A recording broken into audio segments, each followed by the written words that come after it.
Chapter का नाम है माइक्रोब्स इन ह्यूमन वेलफेयर। ठीक है, मतलब हमें ये देखना है कि ये जो छोटे माइक्रोब्स हैं ये हमारे जीवन को कैसे अफेक्ट करते हैं, क्या हमारे लिए फ़ायदा करते हैं। इस चैप्टर में मेनली हमें इनके फ़ायदे ही देखने हैं। ठीक है, अभी एक चैप्टर था पैथोजन वाला जो बीमारी कराता है, लेकिन ये चैप्टर हमारे लिए यूज़फुल क्या है कि माइक्रोब्स हम किस तरह यूज़ करते हैं। ठीक है, तो माइक्रोब्स आर डाइवर्स, मतलब कि बहुत अलग अलग होते हैं। Protozoa, bacteria, fungi and microscopic animal, plant, virus, wired, prions, है ना। ये सब क्या है, इन्फेक्शियस होते हैं और एजेंट, मतलब कि बीमारी कराते हैं। लेकिन कह रहा है कि member like bacteria and mainly fungi, जो बैक्टीरिया है, फंजाई है, ये grown on nutritive medium to form colony, it can be seen with the naked eyes. हम अपनी नेक्ड आइज इनकी कॉलोनी को देख सकते हैं जब ये ग्रुप बनाते हैं। ठीक है, अब जैसे ये फिगर में दिया है, मतलब क्या होगा था, अगर वो बैक्टीरिया की कॉलोनी रहेगी तो बैक्टीरिया की कॉलोनी दिखेगी, अगर फंजाई की कॉलोनी रहती है तो फंजाई की कॉलोनी भी हमें देखने को मिलती है। ठीक है,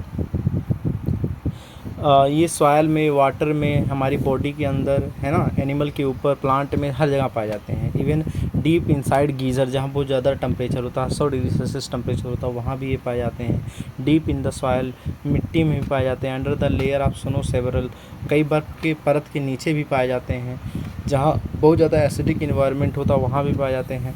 फंगल कॉलोनी, जहाँ फंजाई ग्रो करते हैं वहाँ। ठीक है, अब देखना यहाँ कुछ फिगर नाम दिया, जैसे ये रॉड से बैक्टीरिया है, ये स्पेरिकल है, ये कैसा है, स्पाइरल है, और ये बैक्टीरिया फेज का फिगर है। ये एडिनो वायरस का फिगर है, डायमंड जैसा है, और ये rod shape tobacco mosaic virus का फिगर है। ठीक है, माइक्रोब्स का यूज़ हम ये 6 टॉपिक है जो हमें चैप्टर में पढ़ना है। पहला है हाउस होल्ड प्रोडक्ट, घर की चीज़ों को बनाने के लिए। दूसरा सीवेज ट्रीटमेंट, गंदे पानी को साफ़ करने के लिए। बायो कंट्रोल एजेंट, जैसे कीड़े मकोड़े फल को खा लेते हैं, इन सबको सबसे बचाने के लिए।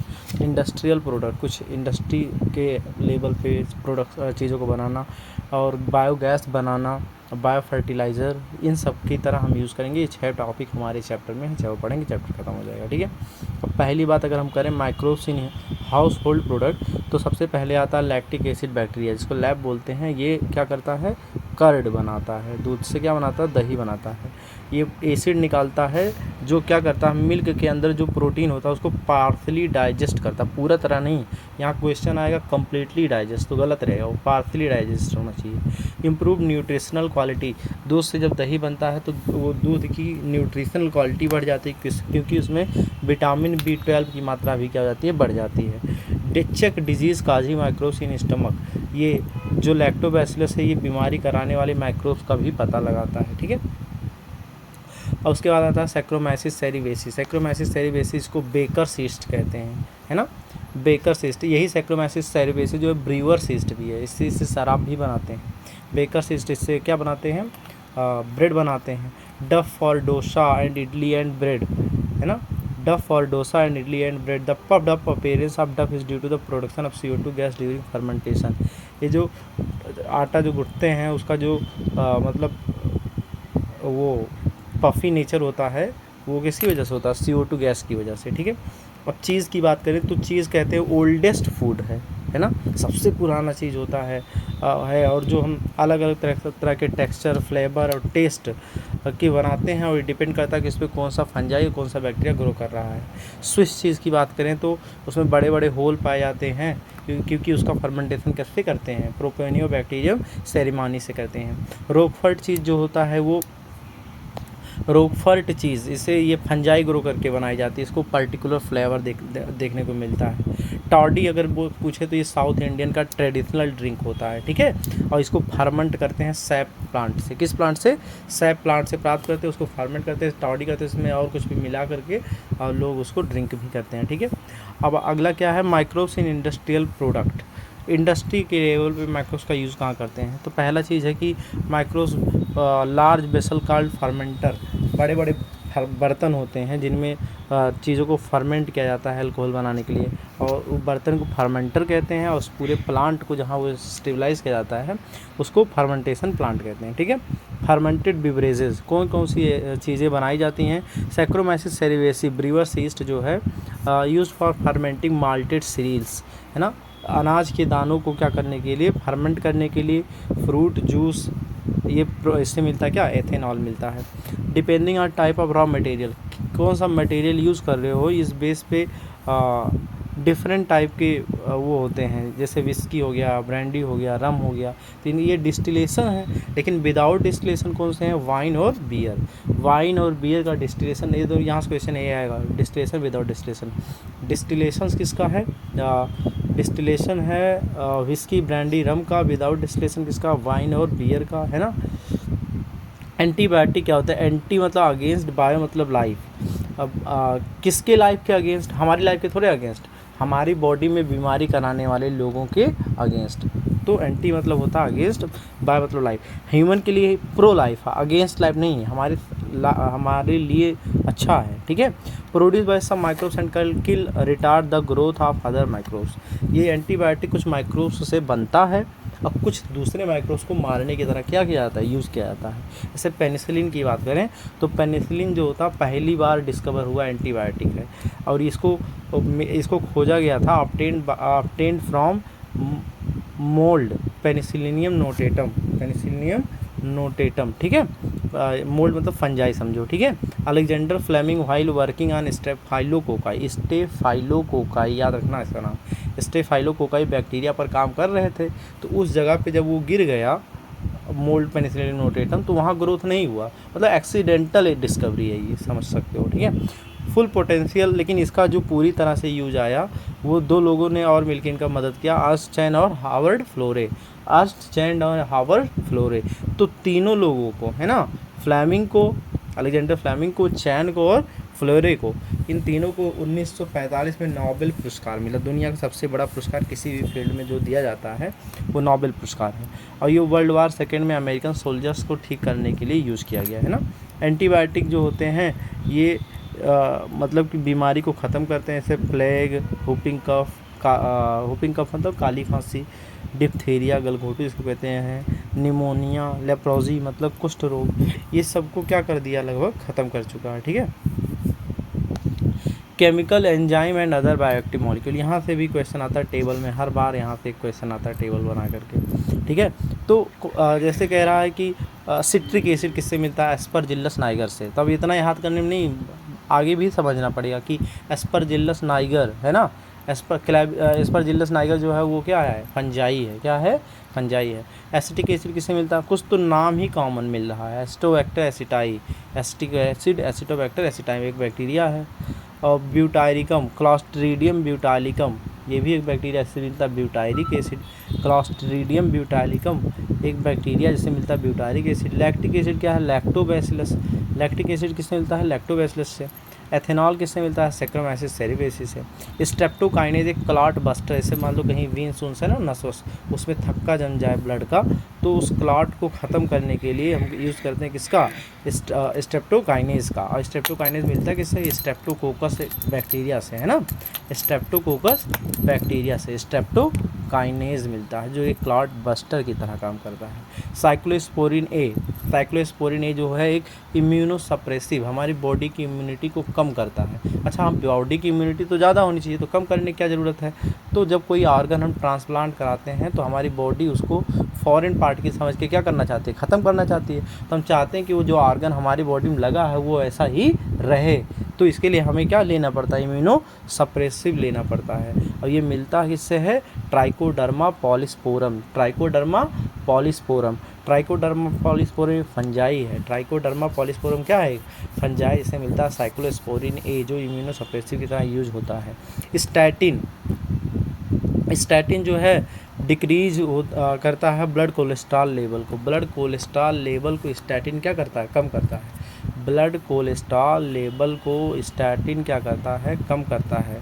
मोनास्कस परप्यूरस, मोनास्कस परप्यूरस एक क्या है, ईस्ट है। मोनास्कस परप्यूरस एक क्या है, ईस्ट है ना। Act by competitively inhibiting the enzyme responsible for synthesis of cholesterol. अच्छा, हमारी बॉडी में कोलेस्ट्रॉल की मात्रा बढ़ जाएगी तो दिक्कत हो जाएगी। तो होता क्या है, ये जो स्टैटिन है ये जा कर के कोलेस्ट्रॉल को बनाने वाले एंजाइम को इनहिबिट कर देता है। तो कोलेस्ट्रॉल की मात्रा बढ़ नहीं पाती है, ठीक है। तो कोलेस्ट्रॉल को कम करता है ये स्टैटिन। लाइपेज जो है, अब जो अच्छे डिटर्जेंट आते हैं उनमें लाइपेज यूज होता है। क्या यूज होता है? लाइपेज, क्योंकि लाइपेज की यूज होता है। लाइपेज मतलब लिपिड को पचाएगा। अब हम जो मैल वैल कपड़े में लगा रहता है वो लिपिड ही रहता है। क्या रहता है? ऑयल रहता है, लिपिड रहता है। तो अगर हम लाइपेज मिलाएं तो ज़्यादा क्या करेगा, अच्छे से उसको पचा देगा, गला देगा, ठीक है, डाइजेस्ट कर देगा। तो डिटर्जेंट में यूज़ करते हैं, ठीक है। पैक्टिनेज एंड प्रोटीजेज, ये क्या करते हैं, जैसे जूस वूस बनाते हैं हम, जब घर पे जूस बनाते हैं तो उसमें बहुत ज़्यादा रेसा वसा रहता है। कभी मैंगो का जूस घर पे बनाओ तो देखो ऐसे बहुत ज़्यादा क्लियर नहीं रहेगा, मतलब कि वो रेसा फेसा सब उसी में रहेगा। लेकिन जब मार्केट से देखो माज़ा रहता है तो एकदम उसमें एक को रेसा नहीं रहता है ना, वो बहुत क्लियर रहता है। क्यों क्लियर रहता है? क्योंकि उसमें एंजाइम मिलाया रहता है, पैक्टिनेज और प्रोटीएज, जो उसके रेसे को क्या कर देता है, डाइजेस्ट कर देता है। तो पैक्टिनेज और प्रोटीएज, तो ये बहुत इंपॉर्टेंट टेबल, इसको ध्यान रखना। अब बात आती है माइक्रोसिन सीवेज ट्रीटमेंट। तो माइक्रोसिन सीवेज ट्रीटमेंट कैसे, ध्यान से देखना। जैसे गंदा पानी अगर मान लो हम डायरेक्ट नदियों वदियों में गिरा दे तो वो बहुत ज़्यादा पॉल्यूशन हो जाएगा, वाटर पॉल्यूशन ज़्यादा हो जाएगा। तो इसको डायरेक्ट गिराने से पहले उसको पहले ट्रीट करते हैं, उसको शुद्ध करते हैं, तब उसको नदी में ले जाके गिराते हैं। तो ट्रीट करने का जो प्रोसेस है वो दो प्रोसेस है, एक प्राइमरी ट्रीटमेंट और एक सेकेंडरी ट्रीटमेंट, ठीक है। उसके बाद भी एक टर्सरी ट्रीटमेंट, बट हमारे सिलेबस में केवल कौन सा है, प्राइमरी और सेकेंडरी ट्रीटमेंट। प्राइमरी ट्रीटमेंट क्या है, इसको फिजिकल वो ट्रीटमेंट भी बोलते हैं, क्योंकि इसमें क्या किया जाता है, जैसे मान लो कि बॉटल वाटल जो पड़ा है तो उसको कपड़ा वपड़ा जो ऊपर तैयार रहा उनको ऐसे क्या करते हैं, फ़िल्टर कर लेते हैं। जो कंकड़ पत्थर मिट्टी उट्टी है उसको क्या कर देते हैं, सेडिमेंट करा देते हैं, नीचे जम जाता है। तो प्राइमरी ट्रीटमेंट में आता है क्या, जो कंकड़ पत्थर है वो सेटल हो जाते हैं नीचे, और चीज़ों को क्या कर लिया जाता है, फ़िल्टर कर लिया जाता है। अब बचा कौन सा, वही चीज़ जो पानी में घुला हुआ, जो गंदगी घुली है उसको नहीं फ़िल्टर कर पाते हैं। तो उसको दूर करने के लिए हम किसका यूज़ करते हैं, सेकेंडरी ट्रीटमेंट, जो बायोलॉजिकल ट्रीटमेंट भी है, ठीक है। अब ध्यान से देखना, सेकेंडरी ट्रीटमेंट में क्या करते हैं हम, यहाँ के इफ्लुएंट को, इफ्लुएंट मतलब जो ऊपर पानी बचा है, ठीक है, इसको गुजारते हैं एक दूसरे टैंक में। अब यहाँ क्या होता है, यहाँ हवा की झोंकों को प्रवाहित किया जाता है, इसलिए इसको एरेशन टैंक बोलते हैं। और यहाँ होता है फ्लॉक्स। अब फ्लॉक्स क्या है, फ्लॉक्स होता है ग्रुप ऑफ, या पूरा जाल होता है बैक्टीरिया का और उसका फंजाई का, एक पूरा ग्रुप कॉलोनी होता पूरा, ठीक है, उसी को फ्लॉक्स कहते हैं। तो ऑक्सीजन गैस इनमें हम देते रहते हैं और पूरा एजिटेट करता रहता है, पूरा सिस्टम क्या रहता है, रोटेट करता रहता है।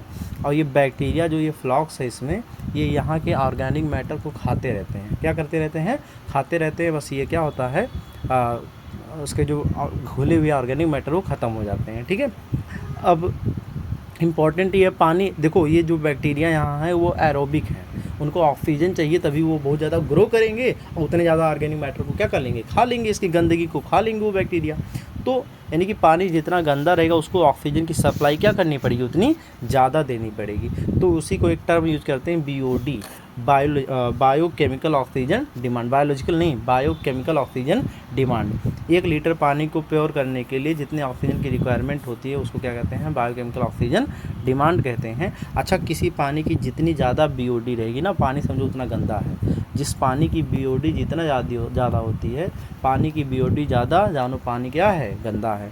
अब होता क्या है, जब यहाँ पूरा ये डाइजेस्ट कर देते हैं, BOD जब घट जाती है, यानी कि हमें ज़्यादा ऑक्सीजन देने की ज़रूरत अब नहीं पड़ती, तो हम समझते हैं हमारा पानी क्या हो गया, लगभग साफ़ हो चुका है। तो होता क्या है, अब उसको एक सेकेंडरी सेटलिंग टैंक में भेज देते हैं, सेकेंडरी सेटलिंग टैंक में। तो होता क्या है, ये जो पानी ऊपर बसता है इसको सेकेंडरी एफ्लुएंट कहते हैं। क्या कहते हैं, सेकेंडरी एफ्लुएंट। जैसे यहाँ बचा था जो प्राइमरी एफ्लुएंट बोले थे, इसको भेज देते हैं सेकेंडरी टैंक में। अब यहाँ से पूरे जब भेज देते हैं एक सेटलिंग टैंक में, तो वहाँ क्या होता है, जो स्लज है, जो एक्टिवेटेड स्लज है, बैक्टीरिया जो है वो नीचे आकर के क्या हो जाते हैं, जमा हो जाते हैं। ऊपर क्या बचता है, पानी, ठीक है। अब इसको क्या करते हैं, इसको ऊपर जो भी बचा हुआ पार्ट है इसको ले जा कर के क्या कर देते हैं, नदी या नाले में क्या कर देते हैं, गिरा देते हैं। अब ये पानी ठीक ठाक है।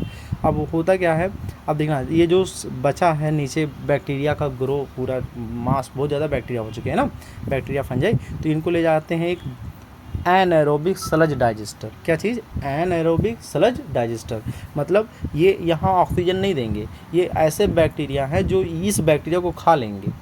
तो इस बैक्टीरिया को डाइजेस्ट करने के लिए हम एक और टैंक का यूज़ करते हैं, एनएरोबिक स्लज डाइजेस्टर। तो उसको क्या करता है, ये लोग एनएरोबिक वाले इसको खा लेते हैं इस बैक्टीरिया को, और खाने के बदले में क्या, गेहूँ कौन सी गैस निकालते हैं, कार्बन डाइऑक्साइड CH4H2 जो कि क्या है, बायोगैस। तो इस गैस का हम यूज़ भी कर लेते हैं, बायोगैस है। सोचो ये जो यहाँ मतलब कितना मल्टीपल पर्पज़ यहाँ बहुत अच्छे से काम हो रहा है ना, मतलब कि पानी भी प्योर हो रहा है, हमें गैस भी मिल रहा है, यूज़फुल गैस भी मिल रहा है। तो यहाँ कौन सी बैक्टीरिया यूज हुई, एनाएरोबिक, और यहाँ कौन सी बैक्टीरिया यूज हुई, एरोबिक। ठीक है, तो होता क्या है, थोड़ा सा इसमें से बैक्टीरिया क्या कर लिया जाता है, बचा के लिया जाता है, और वापस एरेशन टैंक में क्या कर दिया जाता है, भेज दिया जाता है। क्यों भेज दिया जाता है एरेशन टैंक में, एरेशन टैंक में इसलिए भेज दिया जाता है इनोकुलम की तरह, स्टार्टर की तरह। जैसे यहाँ अगर बैक्टीरिया रहेगा तभी तो पानी साफ़ कर पाओगे, तो यही तो बैक्टीरिया है जो यहाँ पचने के लिए आया है, तो पूरा पचा दोगे तो फिर कहाँ पाओगे, नहीं मिलेगा ना। तो थोड़ा सा क्या कर लेते हैं, बचा करके ला करके यहाँ रख देते हैं, उसको इनोकुलम बोलते हैं। क्या बोलते हैं, इनोकुलम। जैसे दही बनाने के लिए हमेशा थोड़ा सा इनोकुलम क्या करते हैं, बचा करके रखते हैं ना, अगर नहीं रहेगा तो कैसे दही जमेगा, नहीं हो पाएगा। तो वही वाला सिस्टम यहाँ भी होता है। ठीक है, टर्सरी ट्रीटमेंट नहीं दिया, बट यहाँ जो दिया वो सुन लो कि पानी को प्योर करने के लिए, इसमें से जो कीटाणु उनको डिसइंफेक्टेंट करने के लिए उनमें ओजोन गैस, क्लोरीन गैस और यूवी रेडिएशन पास कराया जाता है। ठीक है, माइक्रोब्स इन ह्यूमन वेलफेयर में अगर हम अगला टॉपिक देखें तो वो आता है बायोगैस प्रोडक्शन का। किसका आता है, बायोगैस प्रोडक्शन का आता है। ठीक है, बायोगैस प्रोडक्शन जो होता है मिक्सचर ऑफ गैसेस होती हैं, और यहाँ जो सबसे ज़्यादा यूज के होता है माइक्रोब्स, वो है मिथेनोबैक्टीरियम। ऐसा बैक्टीरिया जो मीथेन गैस बनाए, क्या बनाए, मीथेन गैस। और ये मिथेनोजन पाए कहाँ जाते हैं, कैटल मतलब जो गाय भैंस बकरियां हैं ना, इनके र्यूमेन में पाया जाता है। जैसे हम लोग में इंटेस्टाइन होता है, इसमें एक अलग पार्ट होता है र्यूमेन में पाए जाते हैं। तो ये सेलुलोज जो, जैसे जो घास वास खाते हैं तो उसका प्लांट क्या रहेगा, सेलुलोज किसका बना रहेगा, सेलुलोज का। तो सेलुलोज को पचाएंगे तो क्या, कौन सी गैस निकलेगी, कार्बन डाइऑक्साइड और हाइड्रोजन गैस निकलती है ना। और commonly found in anaerobic sludge during sewage treatment. देखो बताया है कि ये वही बैक्टीरिया हैं जो कहाँ पाए गए थे, एनारोबिक स्लज डाइजेस्टर में पाए जाते हैं, वो इसी तरह के बैक्टीरिया होते हैं। ठीक है, अब देखो ये अगर हम देखें बायोगैस प्लांट का, तो इधर से गोबर डालते हैं, डंग सलरी बोलते हैं उसको, सलरी गोबर का घोल बना के डालते हैं। तो और यहाँ डाइजेस्टर, यहाँ सब बैक्टीरिया हैं, तो वो ग्रो करते हैं तो गैस निकलता है, और ये जो ढक्कन है ये ऊपर नीचे होता रहता है। ठीक है, और ये गैस क्या होता है, बाहर निकल जाता है। ठीक है, ये स्लज डाइजेस्टर जो होता है, यहाँ जो बाकी बचा हुआ मटेरियल है उसको यहाँ निकाल करके खाद की तरह यूज किया जाता है। किसकी तरह यूज किया जाता है, खाद की तरह। ठीक, अब लिखा है आगे क्या है, बायोगैस प्लांट जो होता है ये 10 से 15 फीट कंक्रीट का बना होता है, मतलब कि सीमेंट का समझो, 10 से 15 फीट गहरा होता है। इसके ऊपर एक तैरने वाला ढक्कन होता है, फ्लोटिंग कवर होता है। ठीक है, और keeps on rising as gas in produce in the tank due to microbial activity. ये ऊपर नीचे होता रहता है जैसे जैसे गैस प्रोड्यूस होता है। बायोगैस प्लांट जो होते हैं वो रूरल एरिया में बनाए जाते हैं, देहाती जगह पे जहाँ गोबर रहेगा। अब शहर में थोड़े ले जाके बसा देंगे तो गोबर ही नहीं मिलेगा। ठीक है, टेक्नोलॉजी जो होती है ये डेवलप की गई इंडिया में 2 लोगों के एफर्ट से।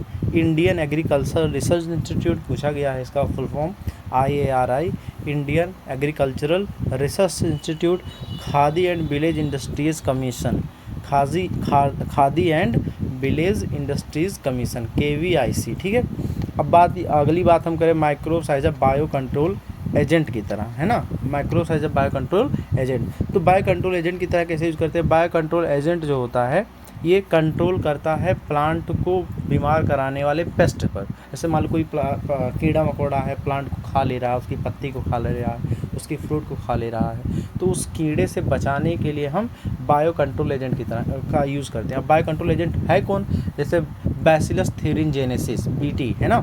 तो the reduces our dependency on toxic chemical pesticide. होता क्या है कि हम लोग केमिकल छिड़क देते हैं, पेस्टिसाइड मार देते हैं, इंसेक्टिसाइड मार देते हैं, तो वो हमारे लिए हार्मफुल है। और उस इंसेक्टिसाइड से ऐसे भी कीड़े मर जाते हैं जो नुकसान नहीं कर रहे थे, नहीं सोच पाए। मतलब जैसे मान लो फल है और फल पे मान लो कोई पर्टिकुलर कीड़ा जो है नुकसान कर रहा है फल को, लेकिन उसके आसपास उस सराउंडिंग उस इकोसिस्टम में और भी तो माइक्रोब्स हैं, और वो पेस्टिसाइड ला के मार दिए तो क्या हो गया, वो तो मर ही गया और भी कीड़े मर गए। तो इससे पूरा इकोसिस्टम क्या हो गया, गड़बड़ हो गया। उससे पूरा इकोसिस्टम क्या हो गया, गड़बड़ हो गया। ठीक है, तो अ की believe that organic farmer is the biodiversity further health, इसलिए ऑर्गेनिक फार्मिंग करते हैं। Their work to create a system, तो हम एक सिस्टम बनाते हैं जहाँ क्या होता है कि हम बैलेंस रखते हैं चीज़ों को।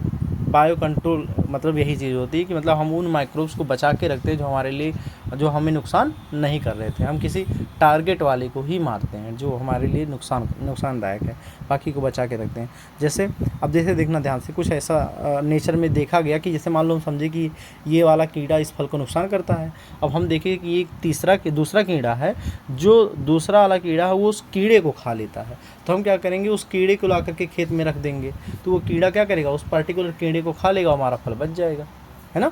तो प्रीडेशन पे बेस्ड है। पूछा भी गया कि बायो कंट्रोल एजेंट जो है ये किस इंटरेक्शन पे बेस्ड है, तो प्रीडेशन पे, कि कौन किसका शिकार कर ले रहा है, ठीक है।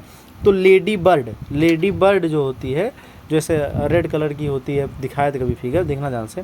अभी याद कर लो कि लेडी बर्ड जो है ये एफिड्स से छुटकारा देता है। किससे? Useful to get rid of aphids. Aphid मतलब वो एफिड जो ऐसे छोटे छोटे होते हैं ना, उनसे उनको खा लेता है ये लेडी बर्ड। ड्रैगन फ्लाई है ना, ड्रैगन फ्लाई जो होते हैं ये मॉस्किटो को खा लेते हैं, ठीक है। ड्रैगन फ्लाई मॉस्किटो को और लेडी बर्ड किसको? एफिड्स को। अब बीटी की बात आती है, बैसिलस थ्यूरिनजेनेसिस। ये क्या होता है कि ये कंट्रोल करता है बटरफ्लाई के कैटरपिलर को। जैसे तितली अपनी लार्वा किसी फल फ्रूट पे जा कर के दे देती है, तो वो लार्वा उस फल को खा डालता है। तो उसको बचाने के लिए हम क्या करते हैं, बैसिलस थ्यूरिनजेनेसिस का स्पोर, छोटा स्पोर मार्केट में पैकेट के रूप में मिलता है, सैकेट बोलते हैं उसको, ठीक है। तो उसको ला करके मिला करके पानी में स्प्रे कर देते हैं खेत में, ठीक है। तो अब मान लो अगला कोई अगर बैक्टीरिया आता है तो, या कोई इंसेक्ट आता है तो उसको खाता अगर है तो मर जाता है, ठीक है, या ये कैटरपिलर ख़त्म हो जाएगा।